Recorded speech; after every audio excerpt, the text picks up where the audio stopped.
What's going on, guys? Welcome back to the channel. Or welcome if it's your first time here. I was going to wait until Monday to do a new video because there's so many things to do here and I've been so busy. However, there's so much going on right now that I decided to make a quick video here this morning to talk about this thing that's going on between the United States, Ukraine, Russia, NATO, Putin. Everything seems to be falling apart when it comes to this international war that's going to break out. You know, this kind of reminds me of the Cuban Missile Crisis. I wasn't alive then. The Cuban Missile Crisis was in 1962, I think it was, and I was born in 72, so 10 years before I was born. However, I've read about it in the history books, and if you look at it, you know, from Russia's perspective and Putin's perspective, it's kind of the same thing with the Soviet Union putting nuclear ballistic missiles in Cuba. That's what caused the Cuban Missile Crisis. We were really close to a nuclear war because everyone was moving their nukes around, and the Soviet Union had put nuclear weapons inside Cuba, and that was too close to the United States border, and those missiles could be launched and the attack happened before the United States had a chance to really do anything. And I think that was before, as far as I know, before hypersonic missiles had been developed. Now, you know, they're usually way ahead of what we're told, but I think at the time they had intercontinental ballistic missiles, but they wasn't hypersonic missiles. But being that close, right there in Cuba, you know, Russia, the Soviet Union could launch a nuclear attack on the U.S. and completely wipe us out before we can do anything, pretty much. The United States didn't like that. But if you look at what's happening right now, and what has happened to get this war in Ukraine started between the United States in this war, Russia and Ukraine. The United States and NATO was right there on Russia's border, and Putin saw the United States as an existential threat to the safety of Russia and to his power. And you know, you turn it around, like I said, the Cuban Missile Crisis is kind of the same thing. We would do the same thing if they was in Mexico. You know, if Russia was all in Mexico and building up in Mexico and had biolabs in Mexico right on our border, we'd be concerned too. And you know, I'm not taking up for Russia. I don't like war at all, and it should not have never happened. They didn't try to negotiate, and the leaders during the Cuban Missile Crisis were better than what we have now. You know, Kennedy was a lot better than Joe Biden, even though Kennedy was a Democrat. If you look at Kennedy in '62 in the Democratic Party, they would be considered right-wing now. Right now what we have is a bunch of socialists parading as Democrats. But anyway, you know, right there on his border, he's saying that as a threat.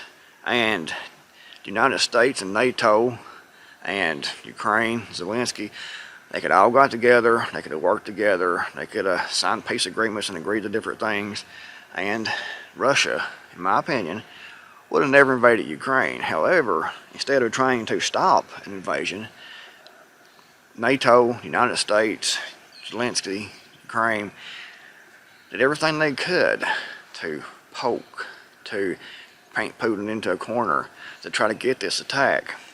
And they wanted this to happen. It's obvious they wanted it to happen. And you know, if you have Putin actually doing the attack, it's easy to point fingers and say it was him. He's the aggressor, Putin's war. That's what they wanted. It's all been planned out. And unfortunately, it's what they wanted to happen. And it happened. They baited, they coerced, they maneuvered, and got Putin to invade because he wanted Putin to invade. And that's just like now. It's been going on now for 7, 8 months, I think it is. Lots of death, lots of destruction. And instead of trying to have peace talks, you know, Putin's annexed a portion on the border there between Russia and Ukraine. He's annexed that area. And the area he's annexed has a long history of being pro-Russian. And right now, in my opinion, will be a great time to try to de-escalate, to go to the table for peace talks. Guys, instead of trying to negotiate peace, trying to calm tensions, trying to act as a middleman between, Russia and Ukraine and Putin, and trying to get peace, no one's talking peace. In fact, they've pretty much said no peace talks. Zelensky, he is doing everything he can, it seems, to cause nuclear war. He don't care about the United States at all. But he don't have enough sense to understand, apparently, that if all that nuclear war happens, he's going to be right there in the middle of it. But he's done everything he can to try to get this to happen. He's already said no peace talks whatsoever unless Putin is gone. And Putin being gone means he has tried to join NATO, which he knows would cause pretty much instant World War III to break out. And he's actually called on the United States and NATO to launch a preemptive nuclear strike against Russia, against Moscow. So he is trying his best to get World War III started. Everything he can do, everything he can think of, he's sitting there thinking, man, how can I get World War III started, nuclear Armageddon? How can I be the cause of hundreds of millions of people dead and pretty much a planet destroyed? A limited nuclear exchange is survivable. However, in all that nuclear war between the United States and Russia and NATO and China and everyone throwing those nuclear footballs everywhere, it's going to be just about impossible to live. That's going to cause so much. If you don't die from the blast or the radioactive fallout, all that dust in the air is going to block the sun out. It's going to cause global cooling, and it's going to cause crop failure, starvation, and famine for the people that's still alive. Not to mention how the infrastructure is going to be destroyed. But they're trying their best to get this to happen, it seems. They're not trying to de-escalate. They're not trying to have peace talks. They could go right now, and those areas is already pro-Russian already, that Putin is annexed. They can say, okay, you have this area here, you have a buffer zone now. Pull back the troops. Ukraine will never be a member of NATO, and do some more maneuvering, and I'm sure they could put an end to all this.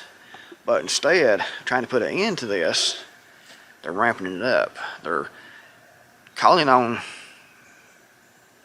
for nuclear strikes against Russia. They're poking, they're prodding. They're blowing up Nord Stream 1 and 2, trying to cause economic devastation to Russia. They're pointing their fingers, and they want this to happen. They wanted this war to happen. They wanted Putin and Russia to invade into Ukraine. They want this nuclear war, apparently. They want this World War III, apparently. And instead, like I said, of trying to calm things down, trying to negotiate peace talks, they're ramping it up. And we also see, China ramping it up in Taiwan. We see Taiwan saying they're going to shoot down any Chinese planes or drones that fly their territory now. We're seeing North Korea testing nuclear missiles, firing those over Japan. So everything is wrapping up, speeding up. Everyone is poking everyone else because they're trying their best to have this nuclear war, apparently. That's the only explanation I can think of, guys, because no one is talking about peace. No one is trying to get peace to happen. They're trying to get war to happen. So everything we see is on purpose and being manipulated. And, a lot of people say, who wants nuclear war because it's guaranteed mutual destruction? I don't know, guys. It is freaking crazy what's going on now, and the rhetoric and the poking the bear, poking the beast, trying to get blown to bits, trying to get nuclear war. It doesn't make any sense to me at all. You have these globalists, you'd think that the World Economic Forum would be trying to get peace, will be trying to get peace talks to happen because they control things behind the scenes anyways. So apparently they want this. And maybe they want, we know they want to lower the population by about 90%. That's already been stated. So maybe they want to kill 90% of the population, and they've talked about wanting to block out the sun to slow down global warming, to cause a global cooling. That would do it. You know, all that dust in the air blocking the sun out would definitely cause global cooling, cause famine.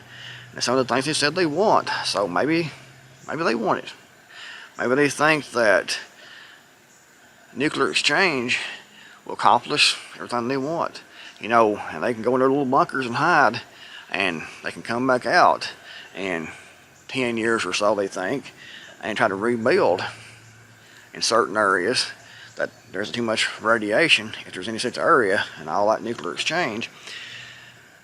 And they think they can control the few people that are left better, maybe. I mean, maybe they've worked themselves into being some kind of cyborg or something, and they ain't going to be affected by radiation. So they're going to kill off all the population. I mean, I don't know. It is freaking crazy. All I'm saying, guys, I know let's get into conspiracy theory things, and, you know, I don't know if that's the case or not, but something's definitely going on that it seems like everyone is trying to push and wanting this nuclear war. They want all this death, they want all this famine, they want everything, apparently. They want total destruction. Maybe it's their demonic. You know, maybe they've been taken over by demons, and the demons want to kill the people on the earth. Because, you know, from my understanding, the angels, the fallen angels that followed Lucifer when he was cast out of heaven, actually hate humanity. So maybe they've been possessed, and they're trying to cause all this to happen because they want to kill off a lot of humanity, or all of humanity. I mean, I don't know, guys. You know, it's difficult to get your mind around all this and to figure all this out, because when you think with the logical mind and a love for humanity and a love for your fellow man, it's hard to get your mind around why these people are doing the things they're doing, why they're trying to guarantee, you know, destruction. I don't know, guys.